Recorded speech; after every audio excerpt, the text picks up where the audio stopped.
Hey guys, welcome to government jobs Gyan YouTube channel. Guys, आज की इस वीडियो में हम बात करेंगे एनपीसीआईएल के new recruitment notification online form apply process के बारे में। जी हाँ दोस्तों, यहाँ पर न्यूक्लियर पावर कॉरपोरेशन ऑफ इंडिया लिमिटेड एनपीसीआईएल ने scientific assistant, stipendiary trainee, assistant grade first, nurse और टेक्नीशियन और एक्सरे टेक्नीशियन के खाली पदों को भरने के लिए नोटिफिकेशन रिलीज कर दिया है। कैसे आप इस भर्ती के लिए बिना कोई मिस्टेक किए हुए अपना फॉर्म अप्लाई कर सकते हो, इसकी पूरी जानकारी हम आपको स्टेप बाय स्टेप रजिस्ट्रेशन से लेकर प्रिंट तक इस वीडियो में देंगे। बस आपको इस वीडियो को स्किप के बिना शुरू से लेकर एंड तक देखना है। उसके बाद वीडियो पसंद आए तो इसे लाइक और शेयर कर दें। चैनल पर नए हो तो इसे सब्सक्राइब कर लें। साथ ही साथ दोस्तों, आपको फॉर्म अप्लाई करते हुए जो भी प्रॉब्लम फेस हो रही है उन सभी का हल आपको इस वीडियो में मिल जाएगा। और हम आपको ये भी बता देंगे कि कौन सी वो कॉमन मिस्टेक है जिसे करने से आपका एप्लीकेशन फॉर्म रिजेक्ट हो सकता है। आपको उस मिस्टेक से बचना है और अपना फॉर्म रिजेक्ट होने से बचाना है। तो बिना कोई वक्त गंवाए चलिए शुरू करते हैं। आपको इस वीडियो के डिस्क्रिप्शन बॉक्स में हमारी वेबसाइट IND-sarkari-naukri.in के इस पेज का लिंक मिल जाएगा। यहाँ पर आपको इस भर्ती के रिगार्डिंग सभी डिटेल्स प्रोवाइड कर गई है। न्यूक्लियर पावर कॉरपोरेशन ऑफ इंडिया लिमिटेड एनपीसीआईएल ने scientific assistant B, stipendiary training scientific assistant STS से और stipendiary training technician ST technician, assistant grade first HR, assistant grade first F&A, assistant grade first C&MM, nurse A, technician और C और X ray technician के खाली पदों को भरने के लिए नोटिफिकेशन रिलीज कर दिया है। टोटल 391 वैकेंसीज हैं जिनको भरने के लिए आपसे आवेदन पत्र मंगाए जा रहे हैं। आप 12 मार्च 2025 से 1 अप्रैल 2025 तक अपने फॉर्म अप्लाई कर सकते हो। 10वीं 12वीं पास डिग्री डिप्लोमा धारक कैंडिडेट अप्लाई कर सकते हैं। 18 से 30 साल आपकी आयु सीमा रखी गई है।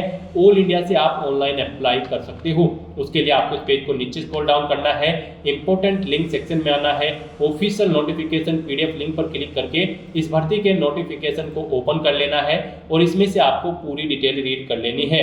कौन सी कैटेगरी के लिए कितनी नंबर ऑफ वैकेंसीज है, कौन सी पोस्ट के लिए कितनी वैकेंसीज है, कैसे आप अप्लाई कर सकते हो, पूरी जानकारी आपको इस नोटिफिकेशन में प्रोवाइड करा दी गई है। आप इसे केयरफुली रीड करें, उसके बाद अपना फॉर्म अप्लाई कर लें। फॉर्म अप्लाई करने के लिए भी आपको हमारी वेबसाइट के इसी पेज पर ही अप्लाई ऑनलाइन का लिंक दिया गया है। जैसे ही आप इस लिंक पर क्लिक करेंगे तो आपके सामने यहाँ पर एनपीसीआईएल का ये ऑफिशियल पोर्टल ओपन हो जाएगा। यहाँ पर इसे अगर आप इंग्लिश में करना चाहते हैं तो यहाँ पर इंग्लिश की टैब पर क्लिक करके इसे इंग्लिश में कर ले व्यू को। हिंदी में आप रखना चाहते हैं तो हिंदी में ही रहने दें। यहाँ पर आने के बाद गाइड, अगर आपने इस भर्ती के लिए पहले से रजिस्ट्रेशन कर रखा है, आपको यहाँ पर अपनी लॉगिन ID एंटर करनी है, अपना पासवर्ड एंटर करना है, ये कैप्चा कोड यहाँ पर एंटर करना है और लॉगिन की स्टेप पर क्लिक करके अपने डैशबोर्ड में लॉगिन कर लेना है और फिर वहां से आपको अपना फॉर्म अप्लाई करना है। और अगर आप इस भर्ती के लिए फर्स्ट टाइम अप्लाई करने जा रहे हो तो सबसे पहले यहाँ पर आपको अपना रजिस्ट्रेशन करना होगा। उसके लिए आपको नवीन पंजीकरण हेतु क्लिक करें, आपको इस टैब पर क्लिक कर देना है। उसके बाद आपके सामने यहाँ पर रजिस्ट्रेशन का फॉर्म ओपन हो जाएगा। यहाँ पर आपको ओके आई अंडरस्टैंड इस ऑप्शन पर क्लिक करना है। यहाँ पर आने के बाद आपको यूनिट ऑटोमेटिकली सिलेक्ट मिल जाएगी एनपीसीआईएल की और एडवर्टाइजमेंट नंबर भी आपको ऑटोमेटिकली यहाँ पर सिलेक्ट मिल जाएगा। फिर यहाँ पर आपको पोस्ट सिलेक्ट करनी है, आप जिस पोस्ट के लिए अप्लाई करना चाहते हैं। हम यहाँ पर आपको STTM कैटेगरी सेकंड यानी कि stipendiary training technician ST technician की पोस्ट के लिए अप्लाई करके दिखा रहे हैं। यहाँ पर आपको अपनी चॉइस के अकॉर्डिंग कोई भी पोस्ट सेलेक्ट कर लेनी है जिस पोस्ट के लिए आप अप्लाई करना चाहते हैं। यहाँ पर हम आपको इस पोस्ट के लिए अप्लाई करके दिखाएंगे। बाकी की सब पोस्ट के लिए भी सेम ऐसे ही अप्लाई होगा, बस क्वालिफिकेशन में आपको चेंजेस करने होते हैं। उसके बाद यहाँ पर आपको अपनी डिसिप्लिन सेलेक्ट करनी है। इस ट्रेनिंग पोस्ट के लिए आप किस डिसिप्लिन के लिए अप्लाई करने जा रहे हैं। उसके बाद यहाँ पर आपको अपनी कैटेगरी सिलेक्ट कर लेनी है। फिर यहाँ पर आपको पूछा गया है कि क्या आप PWBD कैंडिडेट हैं, अगर हैं तो आप यस करें और फिर आप उसकी डिटेल यहाँ पर प्रोवाइड करें। जैसे कि आपको अपनी PWD कैटेगरी सिलेक्ट करनी है, डिसेबिलिटी की परसेंटेज देनी है, कितनी परसेंटेज आपकी डिसेबिलिटी है। और अगर आप PWBD कैंडिडेट नहीं हो तो यहाँ पर आप सिंपली नो ऑप्शन सेलेक्ट करें। उसके बाद यहाँ पर आपको अपनी पर्सनल डिटेल देनी है। यहाँ पर आप मिस्टर मिसिज या डॉक्टर अपने अकॉर्डिंग ऑप्शन सेलेक्ट करें। फिर यहाँ पर आप अपना फर्स्ट नेम एंटर करें, उसके बाद मिडिल नेम है तो वह एंटर कर दें, लास्ट नेम है तो वह एंटर कर दें, नहीं है तो आप इन कॉलम को खाली छोड़ दें। फिर आप अपना जेंडर सेलेक्ट करें, अपनी डेट ऑफ बर्थ आप यहाँ पर इस कैलेंडर में से सिलेक्ट करें, अपनी नेशनलिटी आप सिलेक्ट कर लें और फिर यहाँ पर आप अपना आधार नंबर एंटर कर दें। उसके बाद यहाँ पर आपसे पूछा गया है कि क्या आप NPCIL में सर्विस करते हैं या कोई एम्प्लॉय है NPCIL के, अगर है तो आप यस करें और फिर यहाँ पर आप उसकी डिटेल दें, जैसे कि आप NPCIL की पहले यूनिट सेलेक्ट करें, अपना एम्प्लॉयमेंट नंबर दें और अगर नहीं आप एम्प्लॉय हैं NPCIL के तो यहाँ पर आपको नो ऑप्शन सेलेक्ट कर लेना है। नेक्स्ट यहाँ पर आपसे पूछा गया कि क्या आपको एज में रिलैक्सेशन चाहिए। यहाँ पर अगर आप 1984 के दंगों के पीड़ित हैं तो यहाँ पर आप यस करें, नहीं तो नो ऑप्शन सेलेक्ट करें। फिर यहाँ पर अगर आप dependent defence personnel killed person है तो यहाँ पर आप यस करें तो आपको एज में रिलैक्सेशन मिलेगा, नहीं तो आप नो ऑप्शन सेलेक्ट करें। फिर अगर आप एक सर्विसमैन हो तो आप यस करें, फिर आपको एज में रिलैक्सेशन मिल जाएगा, नहीं तो आप नो ऑप्शन सेलेक्ट करें। उसके बाद यहाँ पर आपसे पूछा गया है कि क्या आप विडो डाइवोर्स वुमेन है, अगर है तो यहाँ पर आप यस करें, नहीं तो नो ऑप्शन सेलेक्ट करें। उसके बाद आपसे पूछा गया है कि क्या आप NPCIL में कॉन्ट्रैक्ट या फिर फिक्स टर्म बेसिस पर कार्यरत हैं, अगर है तो यस करें, नहीं तो नो ऑप्शन आप सिलेक्ट करें। यस करेंगे तो आपको यहाँ पर एज में रिलैक्सेशन मिलेगा, नो करेंगे तो आपको एज में रिलैक्सेशन नहीं मिलेगा। उसके बाद यहाँ पर आपको अपने रजिस्ट्रेशन की डिटेल देनी है। यहाँ पर आप अपना यूजर नेम एंटर करें, ABCZYW कुछ भी आप यहाँ पर अपना यूजर नेम एंटर करें और चेक अवेलेबिलिटी इस ऑप्शन पर क्लिक करके चेक कर लें कि क्या ये यूजर नेम अवेलेबल है। अगर होगा अवेलेबल तो यहाँ पर आपको यूजर नेम अवेलेबल शो कर दिया जाएगा, नहीं होगा तो यहाँ पर आपको नॉट अवेलेबल शो होगा। फिर आप उसमें चेंज करके अपना यूजर नेम अपने अकॉर्डिंग सेट कर ले। 5 से 20 कैरेक्टर के बीच में आपका यूजर नेम होना चाहिए। उसके बाद यहाँ पर आपको अपना पासवर्ड क्रिएट करना है। पासवर्ड यहाँ पर आपका अल्फा न्यूमेरिक फॉर्मेट में होना चाहिए, मींस आपके पासवर्ड में कम से कम एक अपर केस कैरेक्टर, एक लोअर केस कैरेक्टर, एक इंटीजर नंबर और एक स्पेशल कैरेक्टर जैसे कि @ या $, इस तरह से आपका पासवर्ड इस फॉर्मेट में होना चाहिए। उसके बाद यही पासवर्ड आपको कंफर्म पासवर्ड फील्ड में एंटर करना होगा। फिर आपको अपनी ईमेल आईडी यहाँ पर एंटर करनी है, अपना मोबाइल नंबर आपको यहाँ पर एंटर करना है, ये कैप्चा कोड यहाँ पर आपको एंटर करना है और फिर आपको गाइस यहाँ पर रजिस्टर की इस टैब पर क्लिक कर देना है। उसके बाद आपके सामने यहाँ पर पॉपअप शो हो जाएगा, आपका रजिस्ट्रेशन यहाँ पर सक्सेसफुली कंप्लीट हो चुका है। एक ईमेल आपकी रजिस्टर्ड ईमेल आईडी पर सबमिट की गई है, वहां पर जाकर आपको उस पर क्लिक करके उसे एक्टिवेट कर लेना है। तो यहाँ पर अब आप ओके करें, आपके सामने यहाँ पर NPCIL की ऑफिशियल वेबसाइट ओपन हो जाएगी। आप अपनी ईमेल आईडी पर जाएं, फिर यहाँ पर आपको एक लिंक मिलेगा, इस लिंक पर आप क्लिक करें, आपका अकाउंट एक्टिवेट हो जाएगा। इस लिंक पर क्लिक करते ही आपके सामने NPCIL का ऑफिशियल पोर्टल ही ओपन होगा। अब यहाँ पर आने के बाद गाइड आपको अपनी लॉगिन आईडी एंटर करनी है, अपना पासवर्ड आपको एंटर करना है, ये कैप्चा कोड यहाँ पर एंटर करना है और उसके बाद यहाँ पर आपको लॉगिन की इस टैब पर क्लिक कर देना है। उसके बाद आपके सामने आपका डैशबोर्ड कुछ इस तरह से शो होगा। यहाँ पर आपको बता दिया गया है आपने यहाँ पर जिस पोस्ट के लिए अप्लाई किया है उसके लिए आपने सक्सेसफुली रजिस्ट्रेशन कंप्लीट कर लिया है। अब यहाँ पर आकर आपको अप्लाई पेज पर जाएं, आपको इस लिंक पर क्लिक कर देना है। फिर यहाँ पर आपको कुछ इंस्ट्रक्शन दिए गए हैं, आपके पास ये चीज़ें यहाँ पर होनी चाहिए फॉर्म अप्लाई करते हुए। तो यहाँ पर आपको इन्हें रीड आउट करने के बाद बंद करें ऑप्शन पर क्लिक करना है। फिर यहाँ पर आपको शैक्षणिक अर्हता के इस लिंक पर क्लिक कर देना है और उसके बाद यहाँ पर गाइड आपको अपनी एजुकेशनल क्वालिफिकेशन की डिटेल प्रोवाइड करानी है। यहाँ पर आपसे पूछा गया है क्या आपने वर्ष 2021 में 10वीं कक्षा पास की है, जहाँ कोविड-19 महामारी के कारण केंद्रीय राज्य प्राधिकरण ने उम्मीदवारों को अंक और प्रतिशत दिए बिना ही उत्तीर्ण घोषित कर दिया है। तो यहाँ पर अगर है तो यहाँ पर आप यस करें और उसके बाद यहाँ पर अपनी 10वीं क्लास की डिटेल दें और अगर नहीं है तो यहाँ पर आपको नो ऑप्शन सेलेक्ट कर लेना है और फिर यहाँ पर आपको अपनी 10वीं क्लास की डिटेल प्रोवाइड करानी है। गाइड हम यहाँ पर आपको, जी हाँ दोस्तों, हम यहाँ पर आपको stipendiary trainee technician ST technician grade 2 की पोस्ट के लिए अप्लाई करके दिखा रहे हैं। इस पोस्ट पर अप्लाई करने के लिए आपका यहाँ पर 10वीं क्लास में पास आउट होना जरूरी है, कम से कम 50% मार्क्स के साथ, प्लस आपके पास यहाँ पर 2 साल की ITI का डिप्लोमा होना जरूरी है रिलीवेंट ट्रेड के अंतर्गत, यानी कि फिटर, इलेक्ट्रीशियन, जो भी ट्रेड आपने सिलेक्ट की होगी उसके अंतर्गत आपके पास यहाँ पर डिप्लोमा होना जरूरी है। यहाँ पर आप जिस भी पोस्ट के लिए अप्लाई करने जा रहे हैं और जिस ट्रेड के लिए अप्लाई करने जा रहे हैं उसकी एजुकेशनल क्वालिफिकेशन यहाँ पर आप ऑफिशियल नोटिफिकेशन में से चेकआउट कर लें और उसके अकॉर्डिंग आप यहाँ पर अपनी एजुकेशनल क्वालिफिकेशन की डिटेल फिल कर दें। तो यहाँ पर अब आपको अपनी एजुकेशनल क्वालिफिकेशन की डिटेल देनी है। यहाँ पर आप सबसे पहले सिलेक्ट करें SSC, फिर यहाँ पर आप विशेष क्षेत्र विषय में आपको कुछ नहीं मिलेगा। यहाँ पर SSC में 10वीं में सभी सब्जेक्ट्स होते हैं। उसके बाद यहाँ पर आपको अपने कॉलेज का या फिर संस्था का नाम देना है जिससे आपने अपनी 10वीं क्लास पास आउट की है। बोर्ड या विद्यालय का नाम देना है, विश्वविद्यालय का जिससे आपने अपनी 10वीं क्लास पास आउट की है। फिर आप अध्ययन की पद्धति बताएं, आपने पार्ट टाइम की है, फुल टाइम की है या फिर कोरोस्पोंडेंस। उसके बाद यहाँ पर आपने नामांकन कब कराया था, वो मंथ और ईयर आप यहाँ पर सेलेक्ट कर लें। उसके बाद यहाँ पर आपको उत्तीर्ण करने का माह और वर्ष यहाँ पर एंटर करना है, कब आपने अपनी 10वीं क्लास पास आउट की है।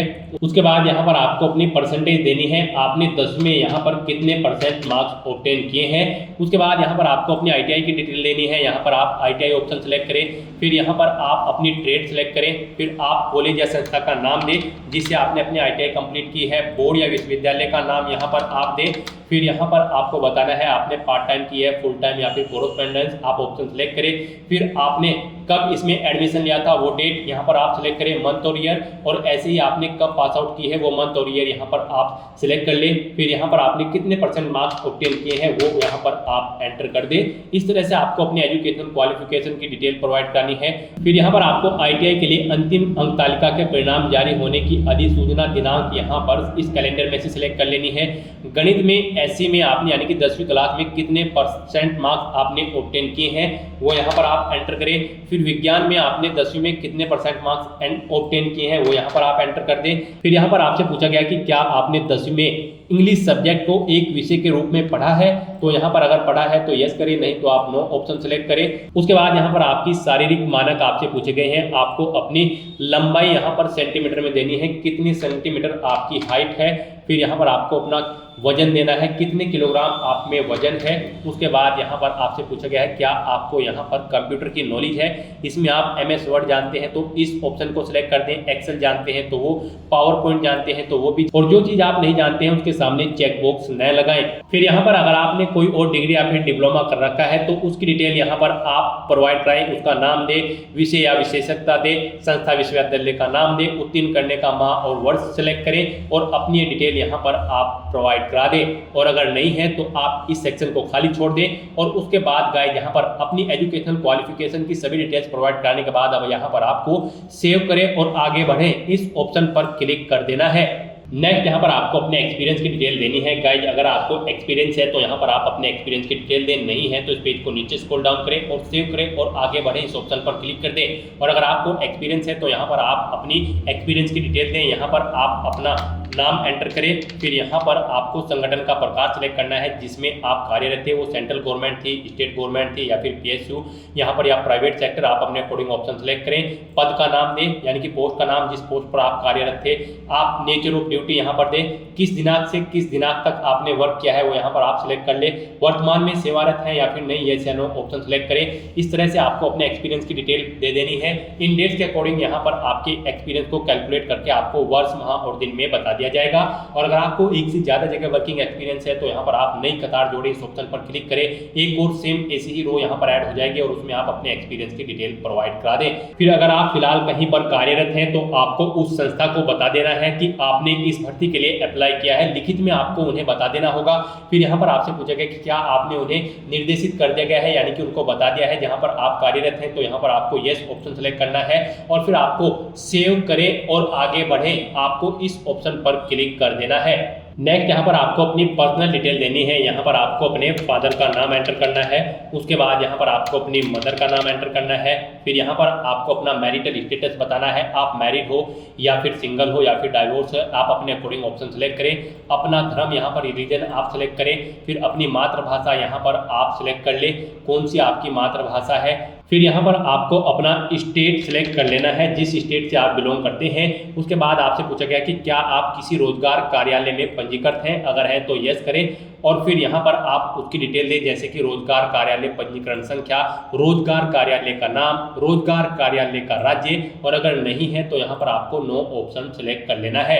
फिर यहाँ पर आपको अपने एड्रेस की डिटेल देनी है। यहाँ पर आप अपना एड्रेस दें, उसके बाद आप अपना स्थायी पता यहाँ पर एंटर करें। और अगर आपका स्थायी पता आपके कोरोस्पोंडेंस एड्रेस के अकॉर्डिंग सेम है तो यहाँ पर आप इस चेकबॉक्स को ओके कर दें। ऑटोमेटिकली आपका स्थायी पता आपके कोरोस्पोंडेंस एड्रेस के अकॉर्डिंग फिल हो जाएगा। यहाँ पर उसके बाद आपको आपको अपना निकटवर्ती railway station, nearest railway station enter करना है। फिर आपसे पूछा गया कि क्या आपका कोई करीबी रिश्तेदार NPCIL में कार्यरत है, अगर है तो यस करें और फिर उसकी डिटेल यहाँ पर आप दें, जैसे कोई रिश्तेदार का नाम, उसका पद, स्थल या परियोजना, और फिर यहाँ पर आपको उसका आपके साथ क्या रिश्ता है वो देना है। और अगर नहीं है तो यहाँ पर आप नो ऑप्शन सेलेक्ट करें और उसके बाद गाइस यहाँ पर आप सेव करें और आगे बढ़े इस ऑप्शन पर क्लिक कर दें। नेक्स्ट यहाँ पर आपको अपने डॉक्यूमेंट अपलोड करने हैं। यहाँ पर आपको अपना फोटो और सिग्नेचर अपलोड करने हैं। आपको दी गई गाइडलाइंस के अकॉर्डिंग अपने डॉक्यूमेंट अपलोड करने होंगे, अदरवाइज आपका एप्लीकेशन फॉर्म रिजेक्ट हो सकता है। यहाँ पर आपका फोटो 10 से 50 KB के बीच में होना चाहिए, JPG या फिर JPEG फॉर्मेट में, और आपके जो सिग्नेचर है वो 20 KB से कम होने चाहिए, ये भी JPG या फिर JPEG फॉर्मेट में होने चाहिए। किस तरह से आपके फोटो और सिग्नेचर होने चाहिए उसके लिए आप यहाँ पर स्वीकार्य अस्वीकार्य फोटो के नमूने इस लिंक पर क्लिक करें। आपके सामने ये PDF ओपन होगी, यहाँ से आप चेकआउट कर ले। आपका फोटो 10 KB से 50 KB के बीच में होना चाहिए। इसकी जो हाइट है वो 5.8 सेंटीमीटर होनी चाहिए और जो विड्थ है वो 4.4 सेंटीमीटर होनी चाहिए। इस तरह का फोटो आपका मान्य होगा और इस तरह के फोटो यहाँ पर आपके मान्य नहीं होंगे। गाइस अगर आपका फोटो या सिग्नेचर छोटे यहाँ बड़े हैं, आप उन्हें रिसाइज कर सकते हैं। गूगल में जाकर आप इमेज रिसाइजर टाइप करें, बहुत सारे इमेज रिसाइज करने के टूल आपके सामने ओपन हो जाएंगे। वहां से आप अपना फोटो इस गाइडलाइन के अकॉर्डिंग प्रिपेयर कर ले, तैयार कर ले और फिर आप उन्हें यहाँ पर अपलोड करें अपने फोटो और सिग्नेचर को।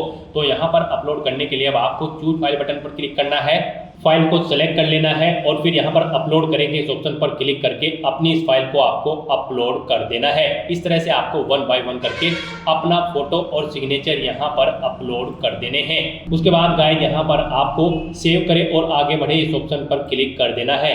उसके बाद आपको आपके एप्लीकेशन फॉर्म का पूरा प्रीव्यू यहाँ पर शो कर दिया गया है। आपको सभी डिटेल्स केयरफुली चेकआउट करनी है, पेज को नीचे स्क्रॉल डाउन करना है और यहाँ पर अब आप आवेदन प्रस्तुत करें, आप इस टैब पर क्लिक कर दें। फिर आपके सामने यहाँ पर मैसेज शो हो जाएगा, आपका एप्लीकेशन फॉर्म सक्सेसफुली सबमिट कर दिया गया है। अब यहाँ पर आप ओके करें, आपको आपके डैशबोर्ड में रिडायरेक्ट कर दिया जाएगा। यहाँ से आप चेकआउट कर सकते हो, आपके एप्लीकेशन फॉर्म की सभी टास्क ओके हो चुकी हैं।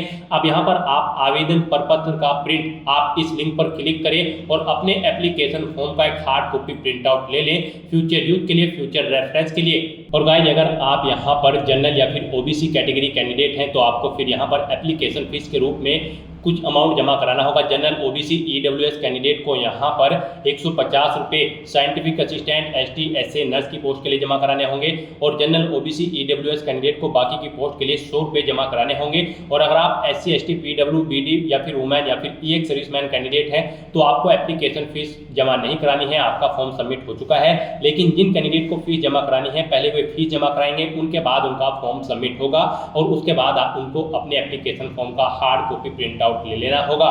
फीस का अमाउंट आप debit card, credit card, net banking या फिर UPI के माध्यम से जमा करा सकते हो। तो दोस्तों ऐसे आप NPCIL 391 पोस्ट की इस भर्ती के लिए अपना फॉर्म अप्लाई कर सकते हो। आज की इस वीडियो में बस इतना ही। आई होप ये वीडियो आपको पसंद आई होगी। अगर पसंद आई हो तो इसे लाइक और शेयर करें, चैनल पर नए हो तो इसे सब्सक्राइब कर लें। Thanks for watching.